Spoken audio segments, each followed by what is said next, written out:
황혼의 고백 2화. 시어머니가 무릎 꿇고 빌게 만든 며느리의 충격적 비밀. 95세 김말순 할머니가 68세 며느리 박순자 씨 앞에서 바닥에 무릎을 꿇고 빌고 있었습니다. 제발, 제발 용서해다오. 내가 너무 잘못했다. 며느리는 차가운 표정으로 6권의 낡은 일기장을 펼쳐 보였습니다. 어머니, 이게 뭔지 아세요? 40년 동안 어머니가 저한테 했던 모든 것들이 적혀 있어요. 도대체 무슨 일이 있었던 걸까요? 일장 며느리를 짐승 취급한 시어머니. 1984년 28세 박순자 씨가 김말순 씨 집에 시집 왔을 때부터 악몽이 시작되었습니다. 시어머니는 며느리를 사람이 아닌 노예로 취급했습니다. 이런 더러운 밥을 우리 아들한테 먹이려고. 새벽 4시부터 정성껏 준비한 아침상을 엎으며 시어머니가 소리쳤어요. 바닥 갈라서 다시 만들어. 순자 씨가 무릎을 꿇고 바닥에 엎질러진 밥을 치우는 동안 시어머니는 발로 차며 말했습니다. 느려 터진 년, 빨리 안 해. 화장실 가는 것도 허락을 받아야 갈 수 있었습니다. 볼일 보러 간다고. 5분 안에 나와. 늦으면 문 부숴버린다. 5분이 넘으면 문을 발로 차며. 똥 싸는 년이 뭘 그리 오래 해. 소리쳤어요. 순자 씨가 생리할 때도 예외는 없었습니다. 여자 더러운 거 핑계 대지 마. 그런 거 몰랐던 우리 때는 일 다 했어. 아픈 배를 움켜쥔 채 빨래와 청소를 해야 했어요. 순자 씨가 임신 소식을 알렸을 때도 마찬가지였습니다. 딸이면 어쩌려고. 우리 집안은 대대로 아들만 낳았어. 입덧으로 고생하는 순자 씨에게 애뱃년이 뭘 그리 약해 빠져. 임신 7개월인데도 20kg 빨래를 혼자 들고 3층까지 오르게 했습니다. 우리 때는 애 베고도 농사일 다 했어. 요즘 년들은 허약해서 안 돼. 그날 밤 순자 씨는 피를 흘리며 응급실로 실려갔습니다. 의사는 임신 중독증과 조기 진통으로 산모와 태아 모두 위험합니다 라고 했어요. 하지만 시어머니는 병원에 오지도 않았습니다. 애만 무사하면 돼. 며느리는 나중 문제야. 그 순간 순자 씨는 병원 침대에서 눈물을 흘리며 맹세했습니다. 언젠가 반드시. 2장 20년간 기록된 지옥의 일기장 3분. 퇴원 후 순자 씨는 충격적인 결정을 했습니다. 시어머니가 자신에게 하는 모든 학대를 일기에 기록하기로 한 것입니다. 1984년 8월 15일 오전 6시 30분. 입덧으로 구토하는 나를 보고 더러운 년 밖에 가서 토해 라고 소리쳤음. 1985년 3월 2일 오후 1시. 아이가 우는데도 젖이 부족한 것 같다며 내 뺨을 때렸음. 기록들 매일매일 쌓여가는 일기의 내용은 점점 더 잔혹해졌습니다. 1987년 12월 24일. 크리스마스인데 온 가족이 선물을 주고받는데 나만 소외시켰음. 시누이는 금반지를 받았는데 나는 설거지만 했음. 1989년 6월 3일. 친정어머니가 돌아가셨는데 친정은 이제 남의 집이라며 장례식 참석을 이 시간만 허락했음. 더욱 끔찍한 기록들이 이어졌습니다.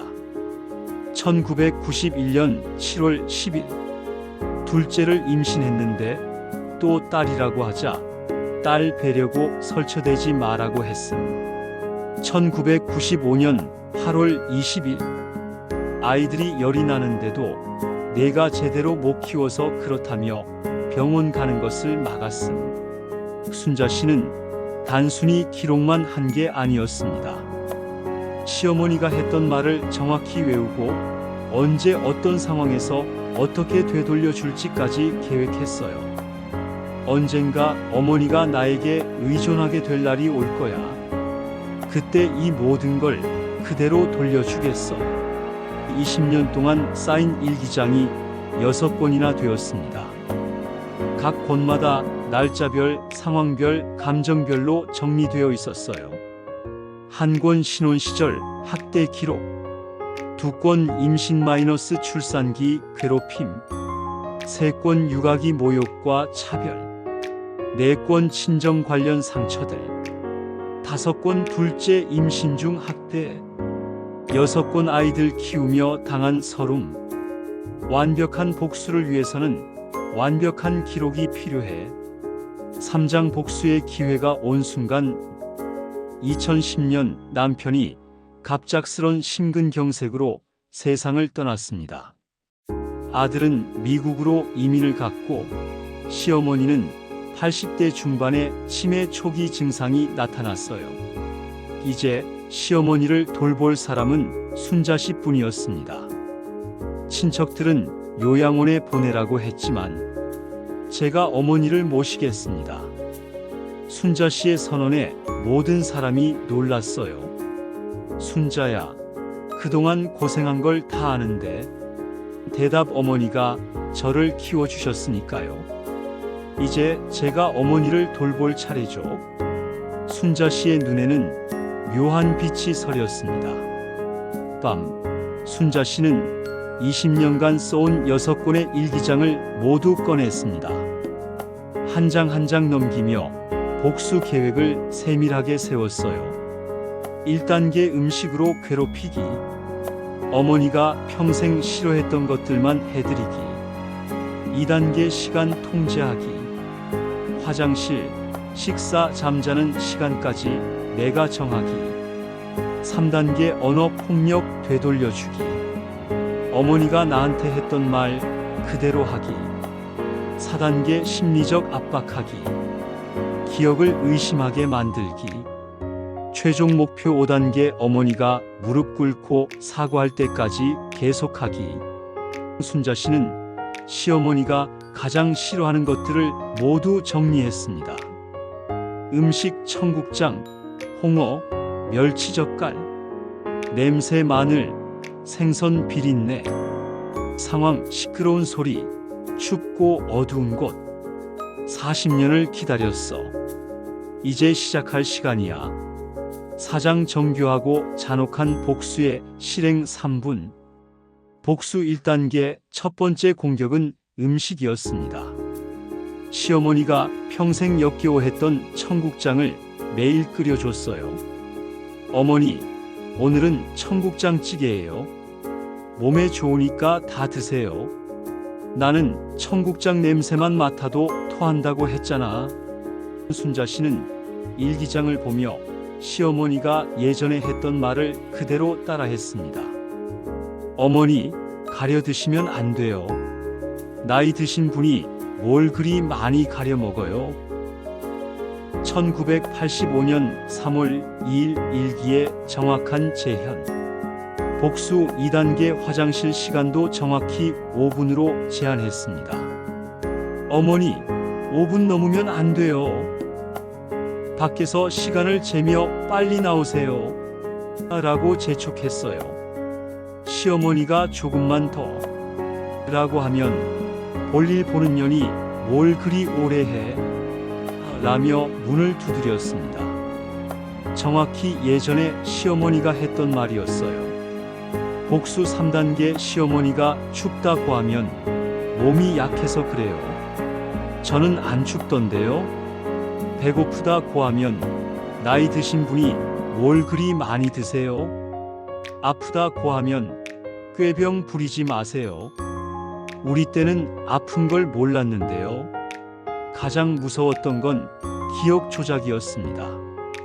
시어머니가 내가 예전에 너한테 이런 말 했니? 라고 물으면 무슨 말씀이세요? 전 기억이 없는데요. 시어머니는 자신이 미쳐가는 건지 혼란스러워했어요. 분명히 내가 그런 말 했는 것 같은데 아닌가? 기억이 안 나네. 치매 때문에 확실하지 않았거든요. 순자 씨는 천연덕스럽게 거짓말을 했습니다. 시어머니 3년이 지나자 시어머니는 완전히 망가져 있었습니다. 순자 씨 눈치만 보며 살고 매일 미안해. 내가 뭘 잘못했는지 모르겠지만 라며 사과했어요. 순자야, 제발 왜 이러는지 말해줘. 시어머니는 매일 울었습니다. 5장 40년 복수의 완성과 무릎 꿇린 시어머니. 복수 3년차. 시어머니가 완전히 무력해졌을 때 순자 씨는 마침내 진실을 폭로하기로 결심했습니다. 어느 조용한 오후, 시어머니가 또다시 싫어하는 홍어찜 앞에서 울고 있을 때였어요. 순자야, 제발 다른 거 먹게 해줘. 홍어 냄새만 맡아도. 충격적 고백 시작. 순자 씨는 6권의 일기장을 모두 꺼내며 말했습니다. 어머니, 이게 뭔지 아세요? 뭐야? 지난 40년 동안 어머니가 저한테 했던 모든 것들이 기록된 일기장이에요. 순자 씨가 한 권을 펼치며 읽기 시작했습니다. 1984년 8월 15일 임신 중인 며느리가 입덧으로 구토하자 더러운 년 밖에 가서 토해 라고 소리쳤음. 시어머니의 얼굴이 하얗게 질렸습니다. 1985년 3월 2일 갓난아기가 우는데도 젖이 부족한 것 같다며 며느리 뺨을 때렸음. 1987년 12월 24일 크리스마스에 며느리만 선물 없이 소외시켰음. 순자 씨는 20년간의 기록을 쉬지 않고 읽어나갔습니다. 시어머니는 점점 작아져 갔어요. 그만, 제발 그만. 시어머니가 떨며 말했지만 순자 씨는 멈추지 않았습니다. 그리고 어머니, 지난 3년 동안 제가 어머니께 한 모든 것들을 아세요? 어머니가 20년 동안 저한테 했던 것들을 그대로 돌려드린 거예요. 하나도 빠뜨리지 않고요. 청국장도, 화장실 시간 재는 것도, 가려먹지 말라는 말도 모두 어머니가 저한테 했던 것들이에요. 시어머니는 경악하며 뒤로 넘어질 뻔했습니다. 그럼 일부러, 계획적으로 기다렸어요. 어머니가 저한테 무릎 꿇고 사과할 이 순간을. 시어머니, 그 순간 95세 시어머니가 바닥에 무릎을 꿇었습니다. 미안하다. 순자야, 정말 미안하다. 제발 용서해다오. 40년을 기다려온 순간이었습니다. 6장 예상치 못한 마음의 변화. 시어머니가 무릎 꿇고 비는 모습을 보며 순자 씨는 이상한 기분이었습니다. 40년을 기다려온 복수가 완성되었는데 전혀 시원하지 않았어요. 왜 이럴까? 분명 통쾌해야 하는데. 사과. 내가 너한테 그렇게 못됐구나. 기억도 못할 정도로. 미안하다. 정말 미안하다. 시어머니가 진심으로 후회하며 울고 있었어요. 내 시어머니한테 당한 게 억울해서 너한테 그랬나 봐. 변명이지만 순자 씨도 눈물이 났습니다. 어머니, 저도 너무했어요. 복수하겠다고 마음먹고 계획적으로. 아니야, 순자야. 내가 그럴만 했어. 내가 먼저 잘못했으니까. 그날 이후 순자 씨는 정말로 정성껏 시어머니를 돌봤습니다. 이번에는 복수가 아니라 진심으로요. 좋아하는 음식을 해드리고 따뜻하게 말을 걸어드렸어요. 시어머니도 고맙다, 순자야. 내가 천사 같다며 진심으로 고마워했습니다. 순자야, 내가 너무 늦게 깨달았구나. 너는 정말 좋은 며느리였는데 어머니도 이제는 정말 좋은 시어머니세요. 6개월 후 시어머니는 순자 씨의 손을 잡고 평화롭게 숨을 거두었습니다. 순자야, 나를 용서해줘서 고맙다. 그리고 미안하다. 장례를 마친 후 순자 씨는 40년간 써온 6권의 일기장을 모두 태웠습니다. 불타는 일기장을 보며 이제야 정말 자유다 라고 중얼거렸어요. 복수는 완성되었지만 진짜 평화는 용서할 때 찾아왔구나. 마무리 메시지. 40년을 기다린 완벽한 복수. 시어머니가 무릎 꿇고 사과했지만 진정한 평화는 용서의 순간에 찾아왔습니다. 때로는 상처 준 사람이 진심으로 뉘우칠 때까지 기다리는 것도 필요합니다. 하지만 원한을 품고 사는 것은 결국 자신을 올가매는 일이라는 것을 박순자 할머니의 이야기에서 배울 수 있습니다.